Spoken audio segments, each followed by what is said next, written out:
Okay, we had a pretty big trade come down last night. Uh, the Lions traded Matthew Stafford to the Rams for Jared Goff and a couple of first round picks, and there's some other picks in there, you know. But you know, from a Viking standpoint, I think this is a good trade because you know I think Stafford's a better quarterback than Goff. Stafford has screwed up multiple seasons for us over the years. You know, he's a pesky guy. I'm glad he's gone. I'm glad he's out of the division. I'm glad we don't have to worry about him, uh, twice a year anymore. Um, I think we can handle Goff better. Um, but you know, beyond that, from a Viking standpoint, it's well now it's like oh now we have to make that level of offer to Houston to get Deshaun Watson. That's that's the fantasy that the Vikings fans have, and some of the media have, the same old suspects. I've seen some things floated out there about trade possibilities and what it would take to get Deshaun Watson. Look, I've said it before, and I will continue to say it. If it's 1-to-1, I would take Deshaun Watson over Kirk Cousins. What I damn sure am not going to do is do what some of these proposed trades do, which is, you know, we're trading. Obviously, if we trade for Deshaun Watson, we're trading Kirk somewhere. And a couple of these trade possibilities that have been thrown out there have have us given up like three first round picks and some more picks on top of that. Maybe even players, like legitimate players. Did we forget about Herschel Walker? And no, I'm not saying Herschel Walker and Deshaun Watson are the same, but you know, the issue was not that you know that they made that trade years ago. The issue was the amount of draft capital they gave up, which just wiped us out for years. We didn't have a first round draft pick for 3 years. We didn't have like seconds for some of those times. Like we were just wiped out. We would be wiped out again if we made any of these proposed trades that have been floated out there, um, that have been suggested that we should do to get Watson. And like I said, I think Watson's better than Kirk. I would take him 1-to-1. I would take him. But is the gap so big that it's worth giving up, you know, 3 years of first round picks and then some on top of that? I mean, I certainly don't think it is. You know, like this team, we got holes in the team that need to be filled. Like Deshaun Watson isn't going to, cover for all that. He didn't cover for that in Houston. He's a very good quarterback, but he did not cover for everything. Just like Kirk wasn't able to cover for everything that went on here last year. And we won't be able to fill that. I mean, look, we've hit on mid round picks and stuff, but you can't count on that. You got to have some hits in those early rounds, and we won't have a chance to because we won't have any draft capital for 3 years. So you know I mean, I suppose you could make the argument that, well, okay, we bring in Watson, maybe we can't go full on in on like a Super Bowl run for those first couple years, but then by the time we get back to having a draft where we've got a full draft, Watson's still young enough and we're ready to go. That's a lot of fucking ifs, man. Like I know people just fucking hate Kirk Cousins, and I'm so sick of repeating and having to regurgitate all the same Kirk Cousins talking points and all the bullshit. But you know, I would I, I would much rather have for the next 3 years, and Kirk might not be here for 3 years, but I would much rather stick with Cousins for 3 years, or 2 years, or 3 years, whatever, than get Watson and just wipe our draft out completely. Um, because it's not even like there's a huge, people are so fucking obsessed about the salary cap and what Kirk does to the salary cap. Well, Deshaun Watson's getting paid huge money too, so you're not saving money there. It's not like you're gonna save money on Kirk, and now you can go out and buy a bunch of free agents and everything. That's always the fantasy that these people have. Like, oh, that's why everyone wants to get the you got to get the rookie contract quarterback because then we can go sign 6 All Pros. Well, that never happens. When has that ever happened?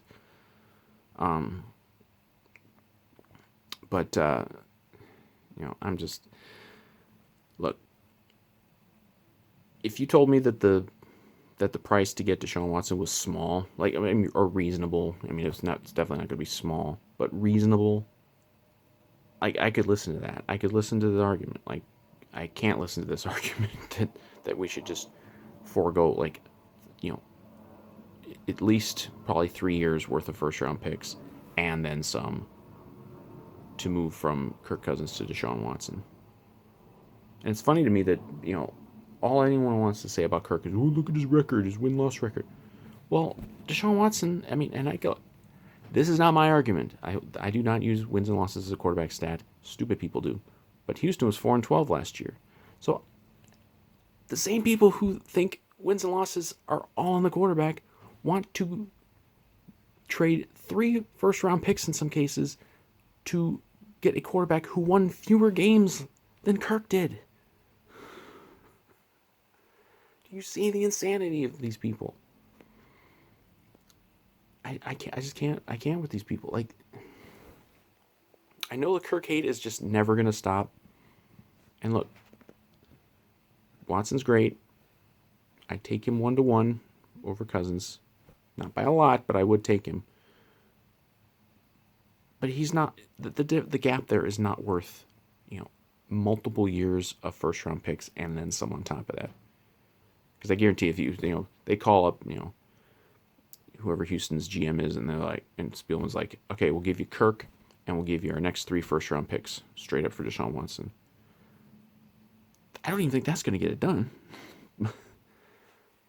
But I'm not doing it. I'm not. Like, you do that, you're not. It's not like you become instant Super Bowl contenders. Like the Stafford Goff thing, that I think really helps the Rams, and I think that's really going to put the Rams right back in serious Super Bowl discussion next year. But I mean,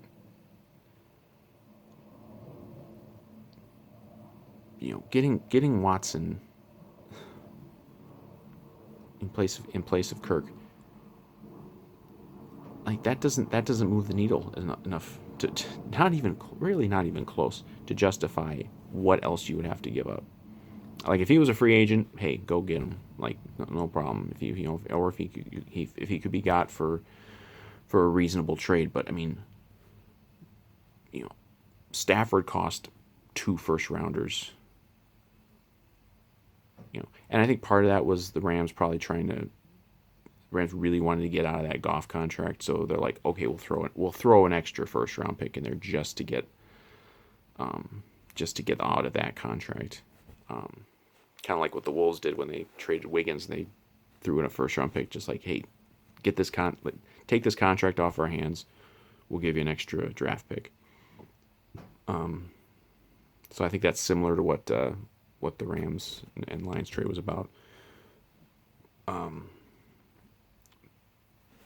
So from that perspective, maybe it's not gonna cost. It's not gonna. One cost you 2 first round picks doesn't automatically mean that it's gonna cost you 3. But I have seen seemingly legitimate trade speculation out there that that's what it would take, and that's what Houston is gonna want. I saw one that they're gonna want like 3 or 4 first round picks and more picks on top of that, and young players like legitimate young players. Like, no, like I don't think any team. Now look, it's all a game. It's all a game that these teams play to try to build up the, like we're only going to accept this. So you try to trick the other team into giving you what you want instead of what they're willing to give up. That kind of is why we had to give up a first for Bradford years ago, because it's like, would they have would the Eagles have taken less than a first round pick? Probably, but they didn't have the Vikings didn't have the the trade leverage, and I don't know that Houston does now either. But um, I'm not doing it. I'm not doing it, and I don't think the Vikings will do it. I don't think Rick Spielman and Zimmer and the ownership are crazy enough to do that. They'll make splash moves and they'll make splash trades and splash signings and everything, but I really don't think they would even consider giving up that much. And who knows? We'll see. You know, I mean, even the trade last night it can't even become official for like a month and a half. We'll see. I'm the asking price could come down if if things change, and maybe at some point things get a little more reasonable, and like, would I give up Cousins and one first round pick for Watson? If that's the whole trade there, I'd at least consider it. But then it's like, well, is there going to be a bidding war? There's going to be a lot of quarterbacks on the move here. A lot of high profile quarterbacks who are either going to be released, traded, or they're going to try to trade them, or might retire. We don't know what's going to happen with Pittsburgh. We don't know for sure yet. We pretty much know what's going to happen with New Orleans, but we don't know for sure. People have hyped up the Aaron Rodgers stuff. Aaron Rodgers isn't going anywhere, so that's a non-story. But I mean, like, San Francisco might change quarterbacks. Carson Wentz, something might happen there. And then there's all the hot shot rookies out there that people are gonna try to get. So there's gonna be a lot of stuff going on, but maybe even more than last year. But if anything, that's gonna make it harder. Would make it harder, to get like a very reasonable deal for Deshaun Watson, because you're going to have a lot of partners out there willing to trade. And of course, Watson has a no trade clause. He might not even, he maybe wouldn't even want to come here, especially if he's got other options. If he could go to New England, or he can go to San Francisco, or he can go to if he can go to Pittsburgh or something. It's like there's gonna be a lot of options out there, and are you going to get into a bidding war? Like, why would you get into a major bidding war for a quarterback when you've already got one of the 10 best quarterbacks in the NFL by almost every reasonable measure, except for wins and losses, which is not a reasonable measure. I can't get over the fact that especially Vikings fans who want to pin every loss on Kirk Cousins, and then they want to go and get Deshaun Watson off of a 4-12 season. It's the hypocrisy is kind of amusing, but it's also infuriating, because I've done the Kirk thing so many times. Like, it sucks that we, as a fan base, just hate this guy so much, because he's played his ass off, and Deshaun Watson would play his ass off too. Like, I'm not really scared off of Watson because of him trying to get out of Houston. I mean, you follow it a little bit, Houston's kind of just a mess. Their whole organization is terrible, and their owner's kind of a prick. But so it's like, I understand why a guy like that would not want to continue playing there. So that's that. I don't look at it like, oh, he's some malcontent, like, just trying to get out of a scene, play where he wants. But no, I would make a reasonable trade. I don't know what the line is. The line is definitely multiple first round pick. There's no way I would give up more than maybe one first round pick for the guy. But if you have to give up 3, like, I'm hanging up the phone. In fact, I'm not even making the call. So, and I don't think Rick Spielman makes the call either. I think he's smarter than that, despite what this fan base seems to think. And I don't think they're not going to go after any of these other quarterbacks that might be out there. I mean, every time a quarterback comes available, it's like, oh, we need to trade Kirk and get this guy. There are people saying we have to get Matt Stafford over Kirk. Like, Cousins is better than Stafford. I'm sorry, but these people. But so yeah, we'll see what happens with all these QB moves. It's going to be kind of a crazy off season again. We thought last off season was crazy with some of the QB moves, but this offseason could be even goofier.